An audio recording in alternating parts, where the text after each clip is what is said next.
여러분, 만약 이런 상품이 있으면 투자하시겠어요? 한국은행이 보증하는 금융상품이라고 가정해보죠. 그러니까 신용 리스크는 절대 없다는 말이죠. 실제로 한국은행이 보증한다는 건 아니고요. 상품 내용은 이렇습니다. 매월 150만 원씩 입금하면 30년 뒤에 무조건 200억을 준다고 하면 투자하실 생각이 있으신가요? 대신 도중에 해지는 절대 불가능합니다. 하지만 다른 재테크가 전혀 필요 없이 매월 150만 원씩만 입금하면 노후에 부유한 삶을 보장하는 거죠. 어떤가요? 구미가 좀 당기시나요? 그 가치를 알아보기 위해 누적 수익률 정도는 계산해 봐야겠죠? 여러분의 수고를 덜기 위해 제가 미리 계산해 왔습니다. 30년 동안 월 150만 원씩 모으면 누적 원금은 5억 4천이네요. 누적 원금 5억 4천에서 100억이 된 거니까 단순히 누적 수익률을 따지면 1751%네요. 18배가 넘습니다. 시작부터 갑자기 무슨 허무맹랑한 소리냐고요? 근데 최악의 경기 침체를 겪고도 이런 수익률을 낸 상품이 있다면 믿으시겠어요? 그것도 우리가 정말 잘 알고 있는 상품으로요. 바로 나스닥 100인데요. 그 중에서도 레버리지가 3배인 TQQQ의 이야기입니다. 아, 잠깐만요. 이런 진부한 TQQQ 누적 수익률 그래프 펼쳐놓고 단순히 군침만 흘리면서 하는 그런 뻔한 이야기가 아닙니다. 저를 믿고 좀 더 시청해 주세요. 깊이 있게 분석해 보겠습니다. 이런 단순 과거 누적 수익률을 확인하는 건 큰 의미가 없고요.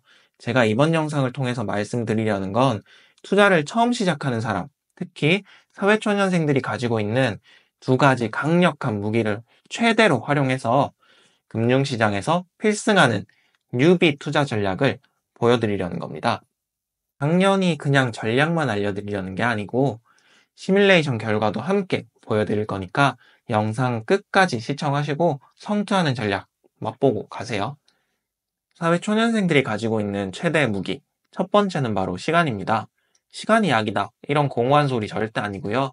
사회초년생이 가진 시간은 정말 대단한 무기입니다. 지난 영상에서 생애 소득, 흑자 구간과 경기 사이클을 분석해서 인생의 기회를 잡는 방법에 대해서 말씀드렸는데요. 정말 흥미로운 내용이니까 영상 아직 못 보신 분들은 상단 카드를 참고해 주시면 큰 도움이 되실 거예요. 사회초년생 하면 젊다는 말은 앞으로 소득을 올릴 수 있는 기간이 20년에서 30년 남았다는 말이죠. 즉, 생애 소득 기간이 많이 남아있다는 뜻입니다. 지금부터 긴 생애소득 기간을 적극적으로 활용하면 어떻게 투자 전략을 펼칠 수 있는지 말씀드릴게요. 아래 그래프를 보시죠. 5년간 S&P 500에 월 150만 원씩 적립식으로 투자했을 때 투자 성과를 시뮬레이션한 결과입니다. 단순히 랜덤으로 5년 기간을 가져온 게 아니라 1975년 이후 투자 기간 중 가장 최악의 5년을 가져온 거고요. 성과가 정말 형편없죠. 5년 동안 투자했는데 투자 수익률이 마이너스 30.28%라니 멘탈이 정말 남아나지 않겠네요.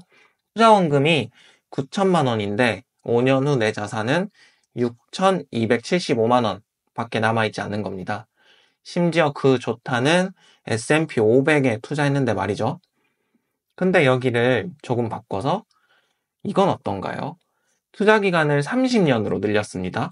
투자 방식은 아까 전과 동일하게 월 150만 원씩 적립식으로 S&P 500에 투자한 거고요. 역시나 마찬가지로 최악의 투자 성과 기간, 최악의 30년 가져왔습니다. 어라? 성과가 플러스로 바뀌었네요. 투자 원금 5억 4천이 17억 7,400만 원으로 불어났고요. 투자 수익률은 무려 229%입니다. 정말 최악의 시나리오인데도 말이죠. 이 결과가 말해주는 게 뭘까요? 바로 시간이 깡패라는 겁니다. 투자 기간이 앞으로 5년밖에 남지 않은 분들은 5년 뒤 투자 성과를 하나의 자산만 투자해서는 장담하기가 정말 어렵습니다. 후상향으로 유명한 S&P 500, 미국 주식에 투자해도 말이죠. 반면 투자 기간을 30년으로 늘렸을 때, 그러니까 투자 기간이 30년 넘게 남은 분들은 아주 높은 확률로 투자 성과가 좋을 가능성이 있습니다. 역사상 처음 겪는 어마어마한 대공황이 미국 경제를 30년간 휩쓸지 않는다면 거의 확정적으로 플러스 성과를 낼 수 있다는 말이죠. 이제 좀 사회초년생들이 가진 무기, 긴 생애 소득 기간의 가치를 좀 이해하실 수 있으신가요? 이걸로 끝이 아닙니다. 흔히들 이런 말을 하죠. 하이 리스크, 하이 리턴이라고요. 맞습니다. 일반적으로 리스크가 높은 자산이 리턴 역시 높은 경향을 가집니다. 그래서 앞으로 투자 기간이 5년밖에 되지 않은 경우에는 높은 리스크를 테이킹할 수 없다는 거죠. 좀 더 고고하게 말하면 위험 추구 성향이 낮을 수밖에 없다는 말인데요. 반대로 투자 기간이 30년 남은 사회 초년생들은 어떨까요?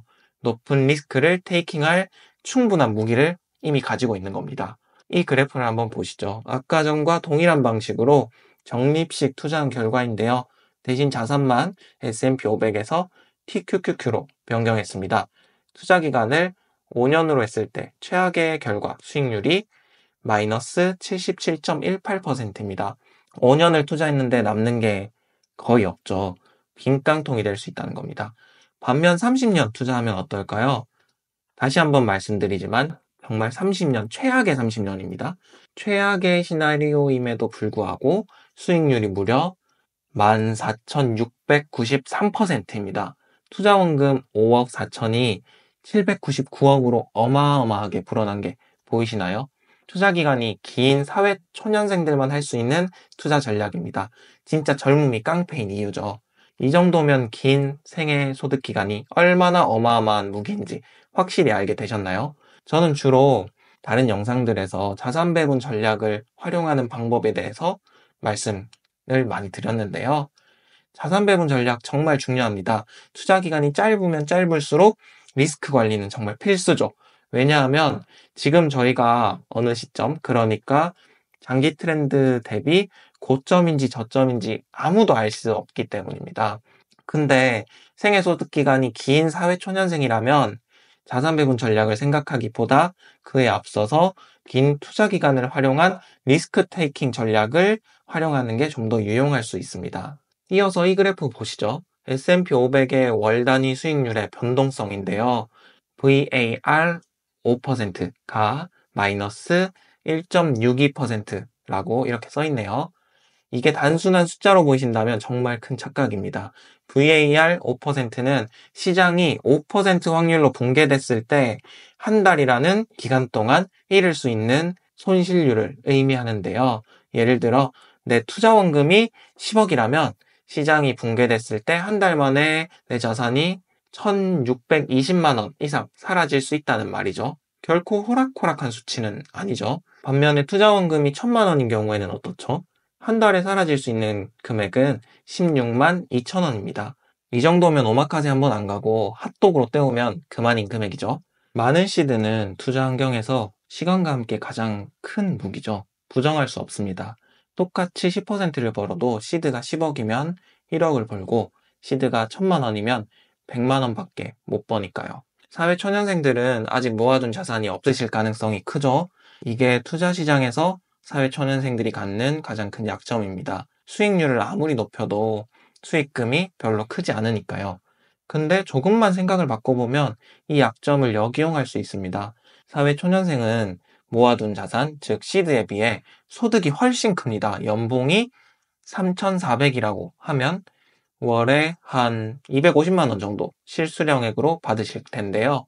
금융자산은 어때요? 한 달 투자해서 생활비 쓰고 100만 원, 150만 원 투자했다고 치면 금융자산이 역시 100만 원, 150만 원 이렇죠? 이거 다 잃어도 다음 달에 현금 흐름으로 바로 채울 수 있습니다. 즉 투자 전략의 시분할 효과가 어마어마하게 크다는 말이죠. 아까 봤던 그래프를 다시 볼까요? S&P 500의 붕괴확률 5%일 때 낙폭인 마이너스 1.62%. 내 월 소득 중에 투자 가능 금액이 150만 원. 이걸 역산하면 150 나누기 1.62%이니까 9,259만 원이네요. 이 금액까지는 S&P 500에 투자해도 꽤나 많이 잃어도 한 달이면 복구할 수 있다는 그런 말이죠.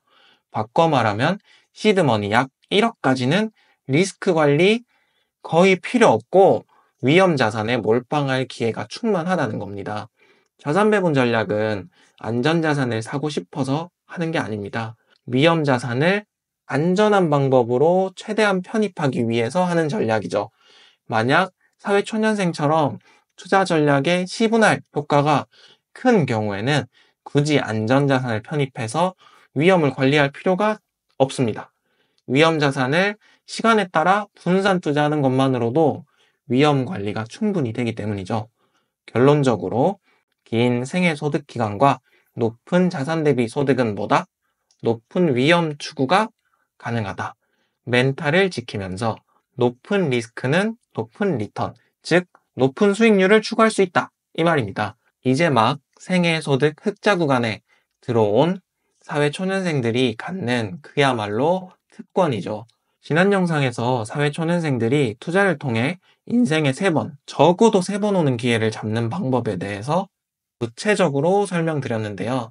이번 영상 내용과 정말 연결점이 많고 흥미로운 주제이니까 못 보신 분들은 아래 고정 댓글 참고하셔서 꼭 한번 시청해 보셨으면 좋겠습니다. 회사 동료들이나 학교 후배들에게도 설명해 줬더니 정말 좋아하더라고요. 희망 뿜뿜 하는 거죠. 회사 생활 버틸만해지고요. 사회 초년생분들 이제 막 사회에 나와 정말 어렵고 힘든 거 저도 잘 압니다. 하지만 앞으로 수많은 기회가 있고 그 기회를 잡을 수 있는 무기를 이미 가지고 계시니까 긍정적으로 세상을 바라보시고 힘차게 달리셨으면 좋겠습니다. 감사합니다. 투자는 멘탈이다. 투맨이었습니다. 구독, 좋아요, 알림 설정 누르고 가세요.